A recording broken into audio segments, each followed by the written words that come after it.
Maledette alghe, non ho visto lo scoglio. Alghe sono piante e hanno un nome, un bellissimo nome. Posidonia, dal dio greco del mare Poseidone. Ragazzo mio, hai scatenato l'inferno. Va a vedere qua. È solo un graffio. Vado a prendere il disinfettante. Alghe, piante, che differenza fa? Per me è solo l'erbaccia che ha nascosto lo scoglio. C'è come una bella differenza. La Posidonia oceani, che è una fanerogama marina endemica del Mediterraneo, una pianta con radici, fusto, foglie e fiori, e come tutte le piante in autunno perde le foglie. Sono le mareggiate e le correnti a depositarle in spiaggia, formando le banchette, questi mucchi che vedi qui. A me sembra alliga. Comunque io mi chiamo Emanuele. E tu? Gretina? Non è un rifiuto. Marina, slegagli il lisci. Ah, ecco, Marina.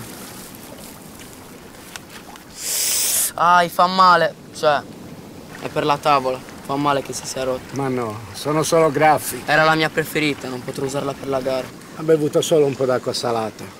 Ma tranquillo, era giusto io.